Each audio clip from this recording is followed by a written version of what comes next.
Hello. Okay. Well, I tried to record this already and it didn't record. I'm currently using an audio interface I have not used independently before. So we are going to try that again.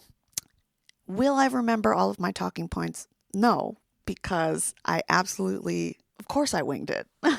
That's who I am. Hello, my name's Kristi, and this is a new podcast called Well Intended.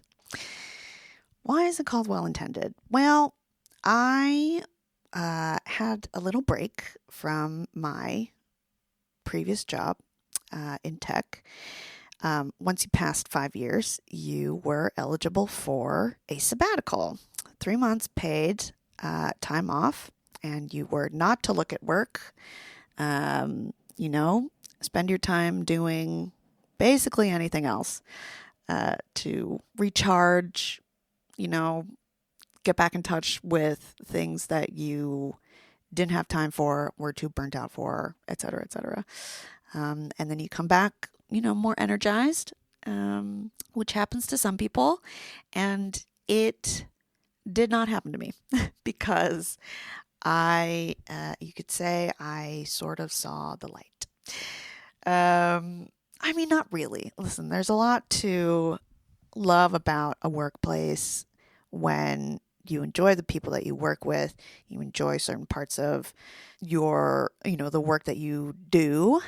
And it really taught me a lot being there about the fact that I really enjoy coaching people, helping them figure out problems and stuff like that. I really enjoy working one-on-one with individuals.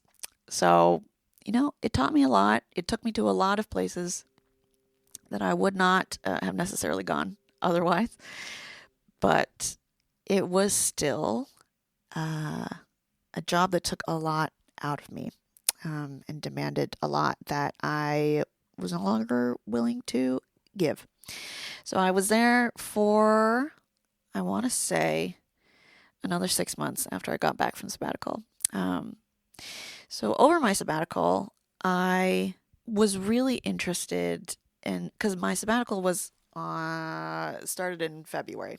So I went on sabbatical February to beginning of May? February, March, April. Yeah, beginning of May. So it was the beginning of a new year. It was the beginning of 2024. And I just knew that it was time for me to take a chance on,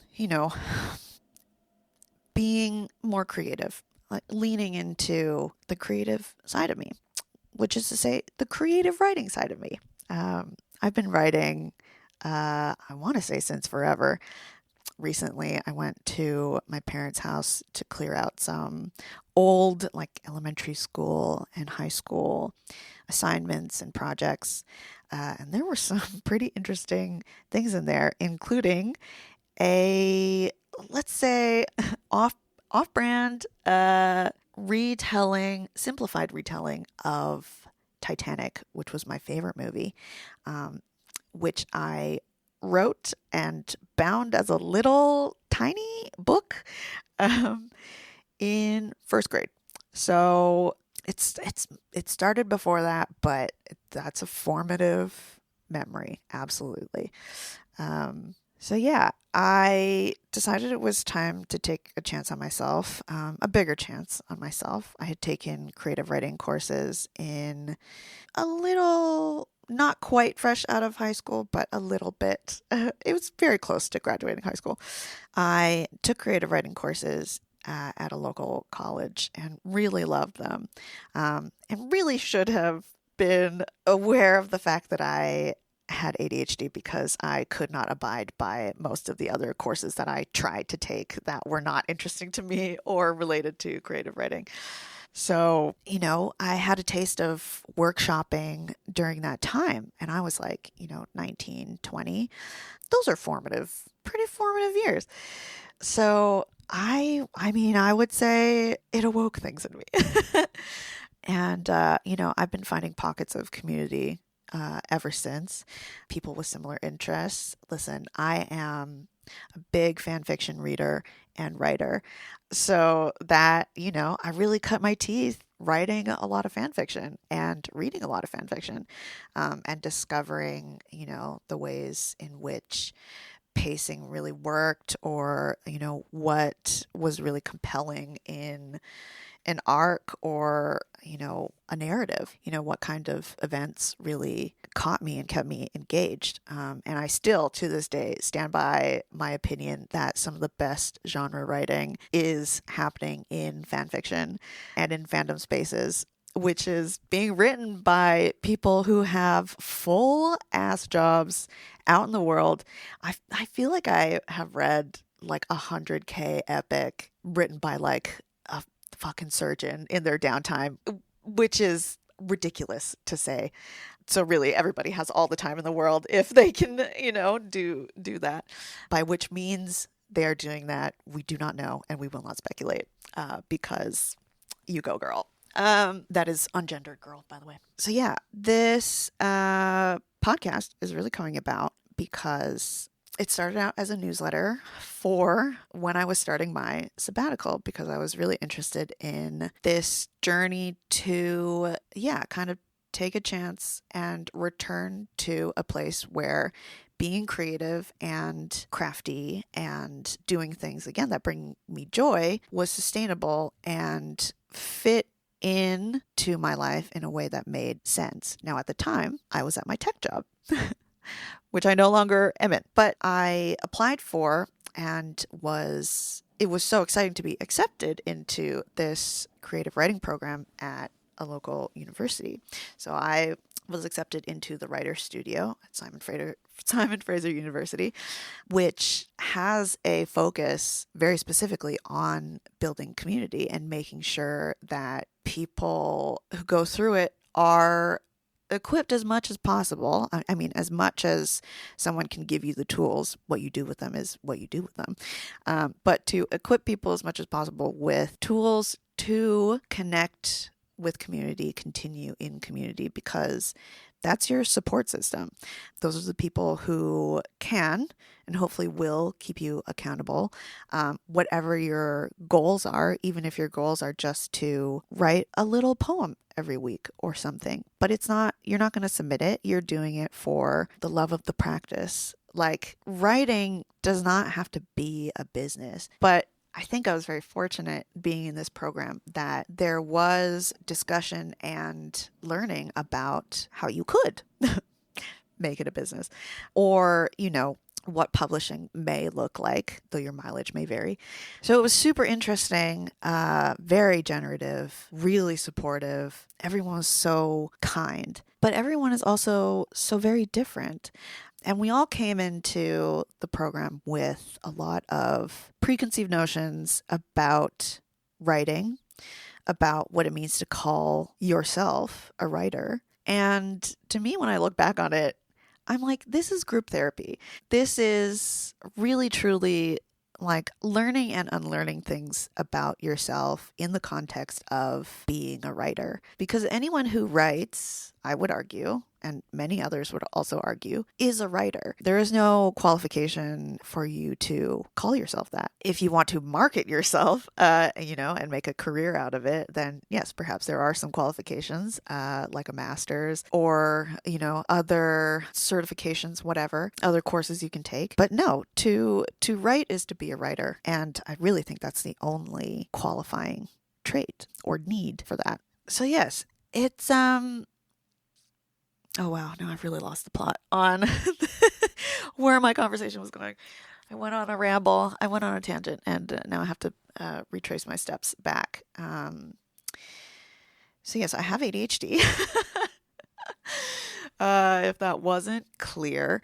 So yeah, part of my application to this program, one of my goals was to just prove to myself that I could do it. and that my new understanding of being neurodivergent would help me make a more sustainable practice so that I could do the things that I had always wanted to do, because I have many unfinished works.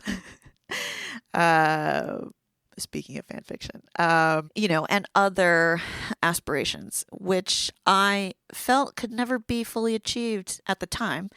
I didn't at those times know that I had ADHD. So again, this was kind of an experiment for like, what does it mean now for me to work through that? Or what does that mean to have a consistent practice? What does consistency means very little when you have ADHD, which is, completely my perspective on it.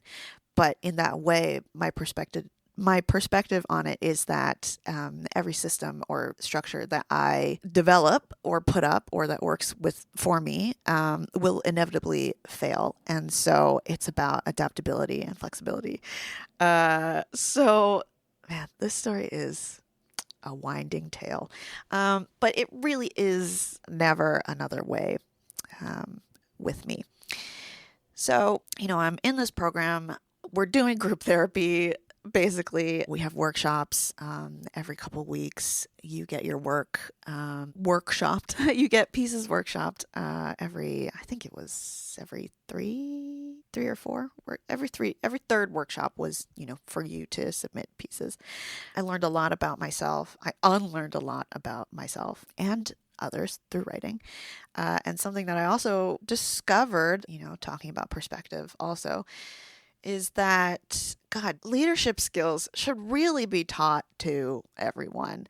This is the hill I will die on, because whether or not you or whoever is going to be in a position of leadership, it is somehow only really relegated to those positions or types of people that we expect giving and receiving feedback to be a skill set that they have. No, everyone should have should have training and practice in giving and receiving feedback, because it is so desperately important for communicate. Okay, communication should also be something that we all have training in. But all that to say, workshopping was about the practice and process of critique and like giving and receiving feedback on something that you are trying to be more objective about, because like this is deeply personal to this person. Whether it is writing about them or not, it is still something that they created.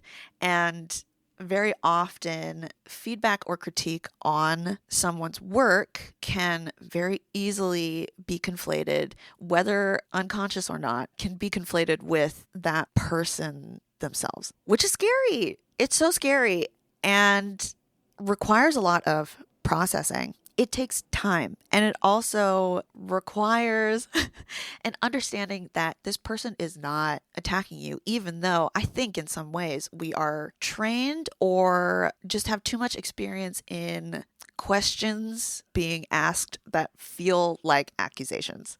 And so it's like if you ask a question, it would be an accusation of whatever this question is about. I'm not saying that is untrue in all circumstances.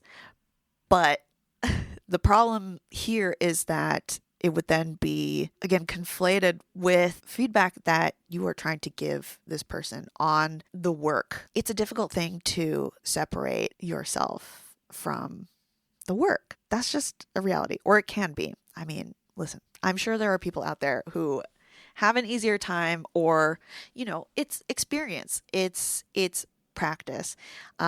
And so to me, that's what craft is about. This is practice. All of it is craft. So it's, the giving and receiving of feedback in this context was like, how is something working in service of the narrative, in service of the character, in service of like the atmosphere? Like, what are you trying to do? And is that being accomplished on the page? That all being said, it's like, this is also subject to whatever the person's taste is. Of course, you're going to try, or you should try as hard as possible to not apply, matters of taste to the, piece that you are critiquing. But it's going to be there regardless because you are a person and you are, thankfully, not AI.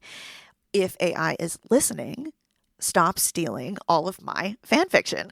I already had to private my account. Okay, now where was I? I am once again off track. So giving feedback is so important, and I think is an important process of community.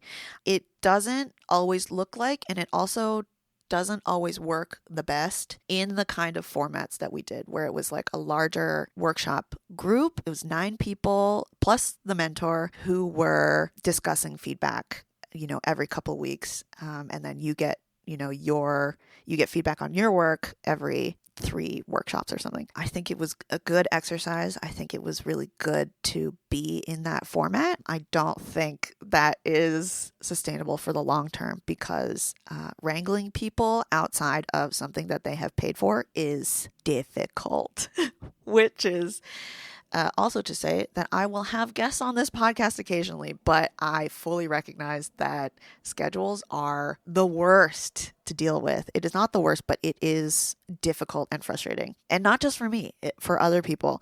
So sometimes I will be talking to people and you will hear me talking to people.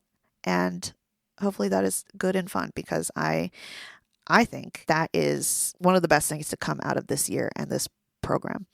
It's why this podcast is being started, because I had been thinking about this, like creating this podcast as conversations with people basically the whole time. I was just having so many interesting conversations with people about craft and like what it means to them and what the realities are of doing it in the day to day. The thing is, of course, as I said, schedules are hard. So I, want to supplement as much as I can with solo episodes. And hopefully they're good and fun too, because they're good and fun for me. That is another thing I will talk about in the future, is being selfish, because this is such a selfish endeavor for me. I want to do this. I think it's fun. I love holding a mic and talking into a mic. I want to talk to people about craft stuff and writing and the arts and whatever.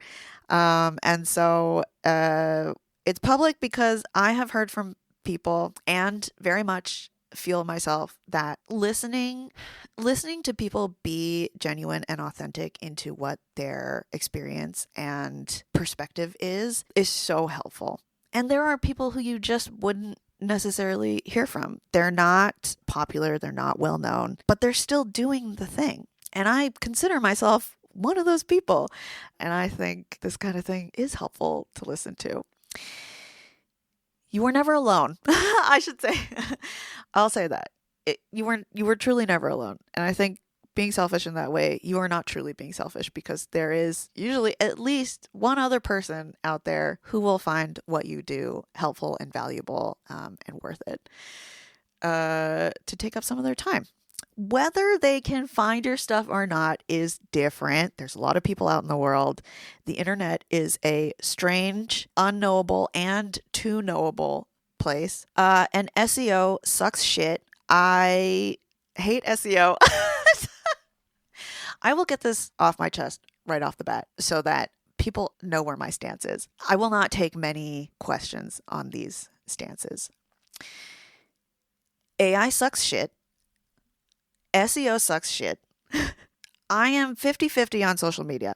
I am no longer on Twitter. I deactivated my Instagram account. Facebook, I'm there because my family is there, basically. And it reminds me about people's birthdays most of the time, if they've listed their birthdays.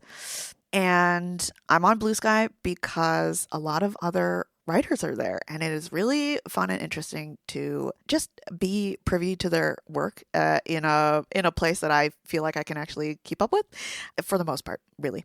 But I'm definitely curating my space much more, because to exist as a person on social media is difficult, and then you have to exist as a person on social media.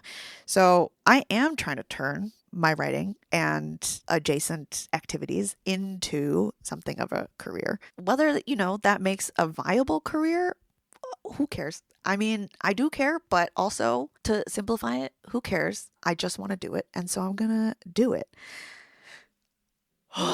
It has, in fact, taken me so many months to get this off the ground because, again, my sabbatical was in February. It ended at the beginning of May. There was a project going on at work that my very dear friend, Sasha Stone, puts on, which is a creative club. I actually don't remember what it's called.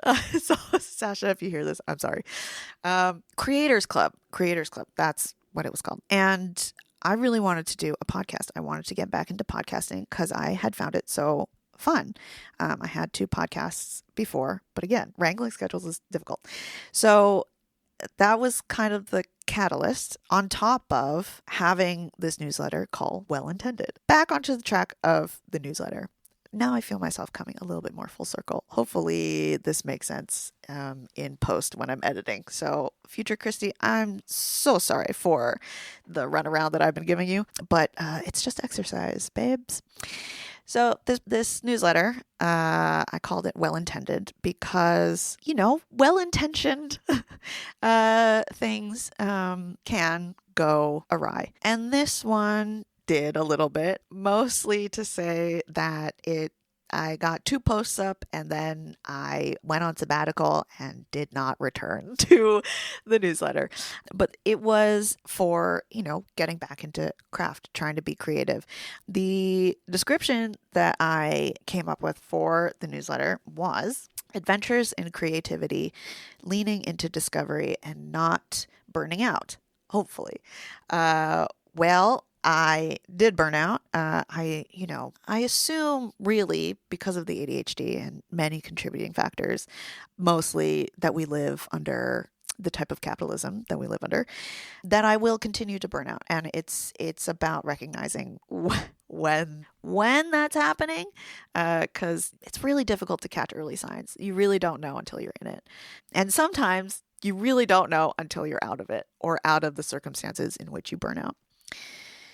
So leaning into discovery is a really big one. And I think what a lot of this last year was also about is just trying things. Just the knowledge that I was trying to do something, that I wasn't, what is this phrase that I keep seeing in some submission calls? There's like a caveat line usually at the end that's like, if you don't fit all of these requirements, please don't self-reject, like, still send us your stuff. And I think that's really important, but it is really scary to like put yourself out there because, again, this is stuff that you have created. So in some ways, these are your children and you are sending them out largely unprotected into the world, which is a scary thing. So trying is something to celebrate. Rejection, also something to celebrate. I really cannot remember if I did just talk about this because I can't remember what didn't make it into this recording or not, and my failed attempt at recording earlier. But rejection is important to practice as an experience because, again, that's subject to taste and whoever is making the submission call or whatever. It does not necessarily mean that your piece is bad. That's subject. Taste is subjective. But yeah, adventures in creativity. So I'm just trying. I want to talk to people about the realities of what it means to be creating in the world right now, whether that's writing, illustrating, painting, photography, what it means to practice craft, what structure works for you, for me, for, the person down the street who collages. What does it mean to make space for creation? And, the other things like how do you go out to find opportunities in which you can create or join community?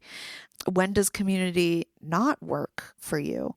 So this is, I'm leaving it pretty wide open. I think the description is fairly broad, but yeah, I find conversations and talking through questions or problems with craft, which I consider the doing of your art or your creative endeavor, whatever that is, helpful and useful. And it usually makes me more inclined to do the actual thing. Motivation, as I'm sure many people who will listen to this podcast know, ADHD is having a problem with motivation and consistency. So, even though logically you may want to do something, realistically, that may not always be the case. And that involves multiple other factors.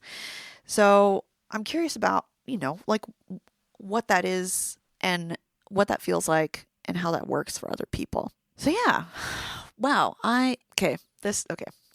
My lesson for today is that I have to like do a test episode. I have to do a test recording in the first place so that I can get all of my very awkward starts out. And then things will just flow smoother after that, apparently. Yeah, cool. Okay. Okay. I feel better about solo episodes now. Wow. I think we learned something today. And by we, I mean me. So yeah, I'm 99% sure I introduced myself at the beginning, but well, beginning-ish. My name is Kristi. It's been a pleasure to chat with you here today. Yeah, Blue Sky, you can follow me if you would like. Listen, you don't have to do anything, truly. If you would like, I'm on Blue Sky at kristi-wong.com, which is also my website. And yeah, thank you for listening. If you've stayed till the end, I really am truly grateful for listening to the stream of consciousness that this inevitably was. I'm really excited for where this goes, how this develops, and I hope you'll join me for the next one. In the meantime, I hope you have a lovely rest of your day, wherever in the world you are. And I'll talk to you soon. Okay, bye.